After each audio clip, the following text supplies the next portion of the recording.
Mga kalapatids, obserbahan na rin natin ang kanilang mga dumi. Nag-iisang tuldok na pula. Very nice to handle.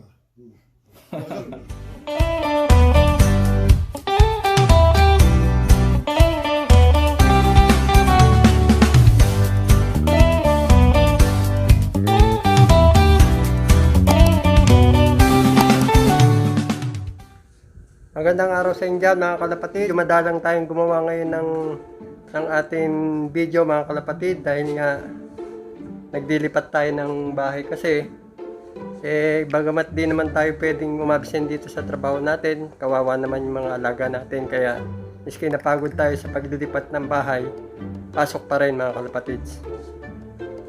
Ganyan talaga ang trabaho ng isang lupman, hindi dapat pabayaan ng mga alaga.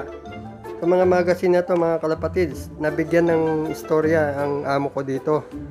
Sa mga magazine na to, kagaya nito, itong page na binigay sa kanya, kung ilang page yan. Dito rin, nabigyan din siya ng istorya niya. Dito rin, nabigyan din siya ng konting page dito.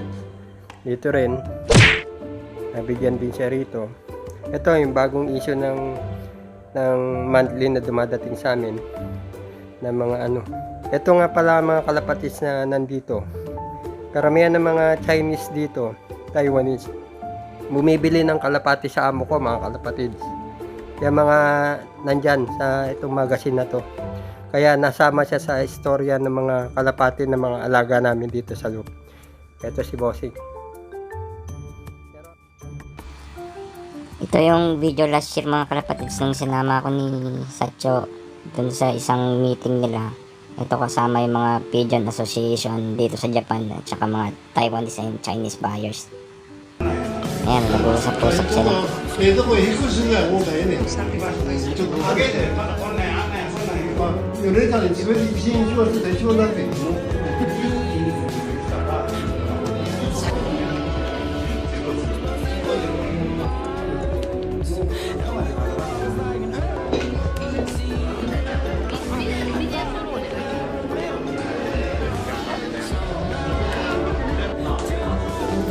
Pansin nyo naman, mga kalapatid, si amo talaga yung parang pinaka-head nila. Siya yung madalas magsalita. Siya yung pinapakinggan nila.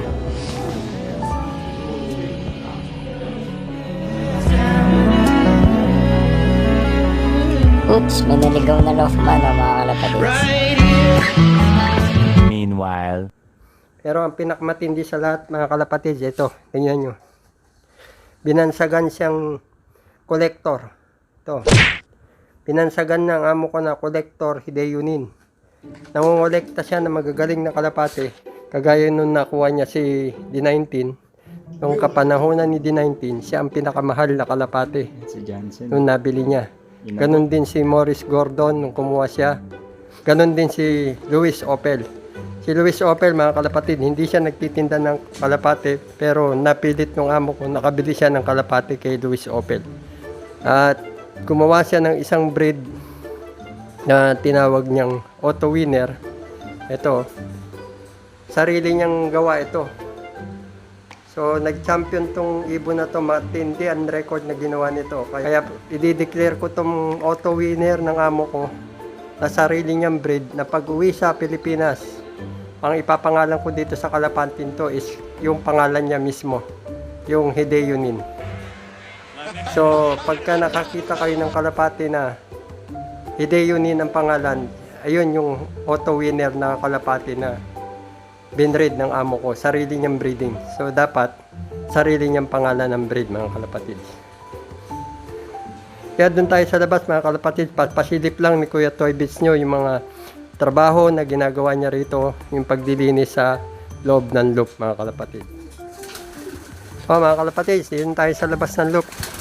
Pasok tayo sa loob para ipakita ko sa inyo yung paglilinis na ginagawa ko rito. Ang dumi, kasi dalawang araw akong hindi pumasok, mga kalapatid.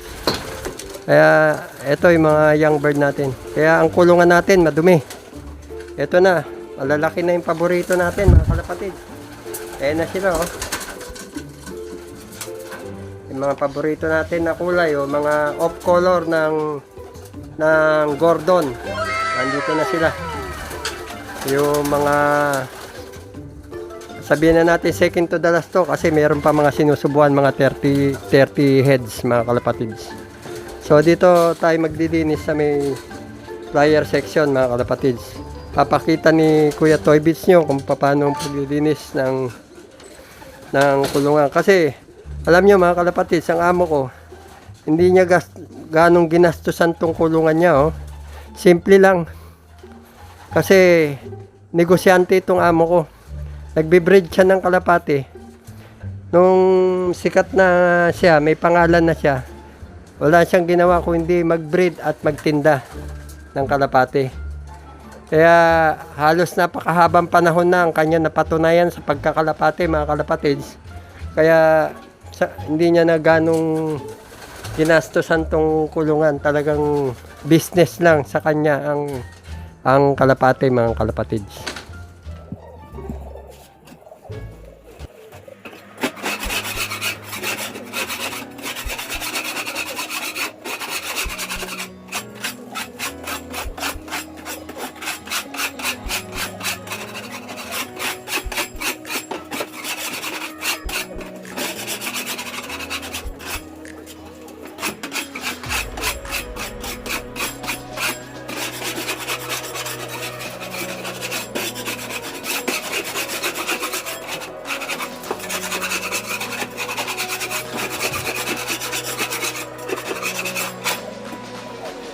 Ang style ng kulungan dito mga kalapatids, halos kukonting ventilation kasi nga dito nagwi-winter, sobrang lamig.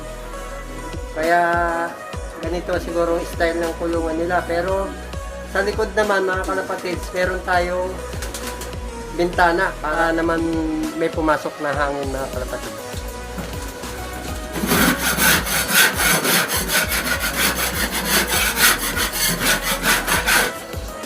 Ito nga pala mga kulungan natin mga kalapatids, 60 years old na itong kulungan na to. Napakatanda na.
So dito mga kalapatid, sa ginagawa ni Kuya Toy Bits nyo, habang nililinis ang kulungan, kagaya nito, alisan natin ang dumi ang ilalim ng kalapati, saluhan ng tain, di ba?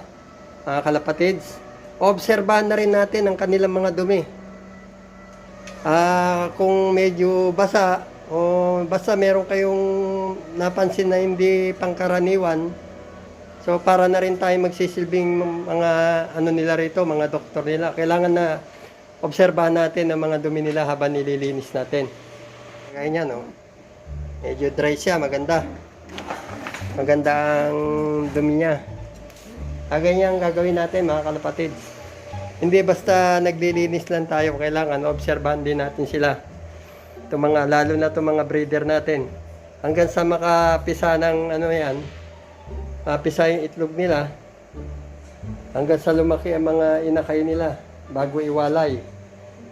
Tayo na rin ang mag-oobserba ng mga ano nila, kilos nila, saka mga katawan nila, dumi nila, para maganda ang ano, kalabasan ng mga magiging anak nila, mga kalapatids. Habang hindi pa napipisa ang kanilang mga itlog, mga kalapatids, gaya nito, habang nagdidimdim pa lang sila, obserbahan na rin natin itong mga dumi nila. Para magandang maging pagsubo nila sa kanilang mga inakay. Yun lang mga kalapatid, sa isa-share ko sa inyo na tips na naman. Ito yung auto winner. Para hindi tayo basta linis ng kulungan, kailangan din natin obserbahan mga kalapatid. Isa sa mga tips ng trabaho ng Lukman. Ayan sila lapit na mapisa yung mga itlog nila. Ito, napakagandang gordon nito mga kalapatid. Ito mga gordon talaga. Mga tunay na gordon. Ito pa isa pure breed gordon. Kung sino yung mga mahihilig sa gordon dyan, ito na yung mga pure pinagpaparis-paris na ni Kuya Toy Bits nyo. Yan ang mga pure breed gordon. Maraming may gordon pero yung iba gordon-gordonan lang. Ito talagang galing kay Gordon to. Direct AU Gordon. Kagaya nito mga auto winner natin. Puro yan. Puro original yan mga kalapatid. Kaya sa mga mahilig sa kalapati, hintay-hintay lang. Malapit-lapit na. May awan Diyos, malapit na tayo makapagbiyahe mga kalapatid. Ito mga kalapatid, lilinis tayo. Linisin natin ito mga breeder. May mga itlog na sila, malapit na mapisa.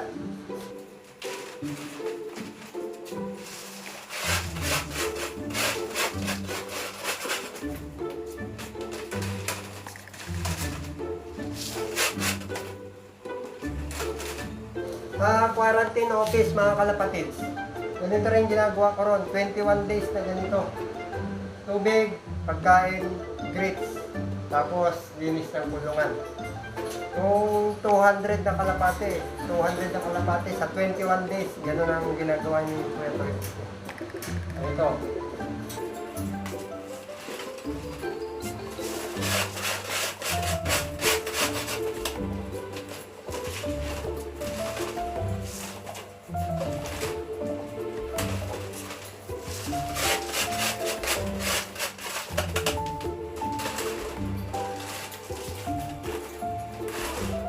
So, ganun lang mga kalapatid. Yan. Meron pang natitirang 3. So, ayun. Pinakita ko lang sa inyo yung trabaho ni Kuya Toy Bits dito sa ating amo rito sa Japan. At hanggang dito na lang mga kalapatid. Papaalam na si Kuya Toy Bits nyo. Maraming salamat sa mga nanonood, nagsusubscribe sa aking YouTube channel. Sana huwag kayong magsawa mga kalapatid. At huwag nyo kalilimutan i-hit yung notification bell para ma-update kayo sa mga sumusunod natin video mga kalapatids. Hanggang sa susunod na video mga kalapatids. Maraming salamat sa inyong lahat. Arigato!